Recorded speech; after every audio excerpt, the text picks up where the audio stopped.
நிறைய பாஸ்டர்ஸ் கஷ்டப்படுற ஏரியா வந்து பிளாட்ஃபார்ம் இருக்குது, ரைட்டு, மெசேஜும் நல்லா இருக்கு, ஆனால் இந்த மீடியத்துக்கு ஏற்ற கண்டென்ட் நாம் பேக்கேஜிங் பண்ணுவோம்பாங்க. பேக்கேஜிங் சரியில்லைன்றாங்க. ஏன் பேக்கேஜிங் சரியில்லைன்றது பல காரணங்கள் இருக்குது. நீங்கள் பேக்கேஜிங்கை எப்படி பார்க்குறீங்க? இந்த பேக்கேஜிங்கை நான் பெட்டராக பண்ணுறதுக்கு நான் என்ன பண்ணணும்? அதாவது அஸ்வன், இப்போ கண்டென்ட் அப்படின்னு போயிட்டா எல்லாருமே வீடியோ கண்டென்ட் தான் யோசிக்கிறாங்க. Every thing need not be video content. இப்போ சிலது வந்து பார்த்தீங்கன்னா இன்ஸ்டாவில் கரோசல் போஸ்டிங்ஸ் வாங்க. ஒன்றும் இல்லைங்க, ஒரு பிளாங்க் பேஜில், அதாவது ஒரு வெள்ளை கலர் பேக்ரவுண்டில் ஒரு 2 லைன் இதுதான் அந்த ஸ்வைப் அப் இருக்குது, கரோசல் போஸ்டிங்ஸ்ன்றாங்க. ஒரு கண்டென்ட் வந்து வேறு வேறு விதத்தில் போடலாம். ஸோ நம்ம என்னென்னா எல்லாத்தையுமே வீடியோவை நினச்சிக்கிறோம். வீடியோ தேவை, ஆனால் அந்த வீடியோவுக்கு ஃபாலோ அப். ஸோ அதனால் என்னென்னா நம்ம என்ன கண்டென்ட், இன்றைக்கி ரொம்ப முக்கியமான விஷயம், என்ன கண்டென்ட் தேவைன்னு புரிஞ்சுக்கணும். சரி, இப்போ என்கிட்ட இந்த கண்டென்ட் இருக்கலாம், ஆனால் அந்த ஆடியன்ஸ் அது தேவையா? இப்போ ஃபார் எக்ஸாம்பிள் இப்போ வருஷம் ஆரம்பிக்குது பார்த்தீங்கன்னா ட்ரெண்ட் ஜாக்கிங்னு வாங்க. வருஷம் ஆரம்பிச்சோடனே எல்லாம் நியூ இயர் ரெசல்யூஷன் பற்றி பேசுவாங்க.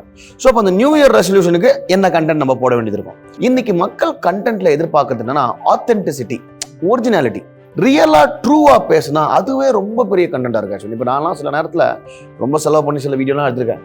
அந்த வீடியோலாம் ஒன்றுமே போயிருக்காது. சும்மா ரோட்டில் நின்று ஒரு ஃபோனை வச்சு நான் ஒரு வீடியோ பேசியிருப்பேன். அந்த வீடியோ பார்த்தீங்கன்னா ரொம்ப வைரலாக இருக்கும்.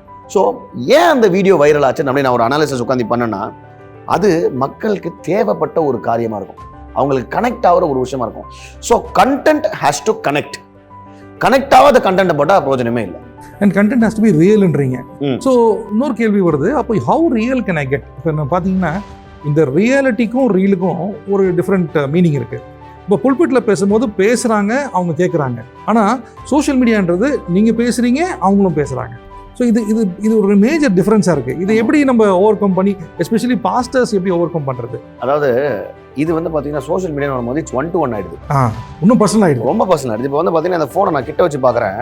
அதாவது டிவியில் பார்க்கும்போது அது ஒரு தூரத்தில் பேசுறாரு, ஃபோனை கிட்ட வச்சு பார்க்குறது அது டேரெக்டாக என்கிட்ட வந்து 1-to-1 ரொம்ப க்ளோஸ். இந்த இவாஞ்சலிசமே இன்னைக்கு இந்த வீடியோவில் நடக்குது. ரொம்ப 1-to-1 வந்து இந்த வீடியோ நடக்குது. அதாவது கத்தரை அறியாதவங்க, புரியாதவங்க, யாருனாலும் நம்ம ரீச் பண்ணுறதுக்கு. ஸோ அவன் என்ன பண்ணா, அந்த 1-to-1 வரும்போது இட் இஸ் மோர் ரியல். நீங்கள் அவங்ககிட்ட நேராக பேசுகிறீங்க, அவன் வீட்டில் பேசுகிறீங்க, அவன் ஆஃபீஸில் பேசுகிறீங்க. So it has to be more real. பேசும்போது அவனை பார்த்து பேசணும். சிலது நம்மளது என்னன்னா ஐ கான்டாக்ட் இருக்க மாட்டேங்குது, கண்டென்ட் இருக்குது, ஆனால் யாரையும் பார்த்து பேசுகிறோம். ஸோ அந்த கனெக்ட் ஆக மாட்டேங்குது. ஸோ ரொம்ப முக்கியமான விஷயம், உங்கள் கண்டென்ட் அந்த இண்டிவிஜுவல் கிட்ட கனெக்ட் பண்ணும். அப்படி கனெக்ட் ஆச்சுன்னா டெஃபினெட்லி வந்து பார்த்தீங்கன்னா ரொம்ப பெரிய வரவேற்பு இருக்கும். நானே வந்து பார்த்தீங்கன்னா அஸ்வின் உங்ககிட்ட சொல்லணும்னா, இன்னைக்கு நம்ம சர்ச் வளர்ந்ததுக்கான முக்கியமான காரியம் கர்த்தர் தான். ஆனால் அடுத்தது வந்து பார்த்தீங்கன்னா சோஷியல் மீடியா.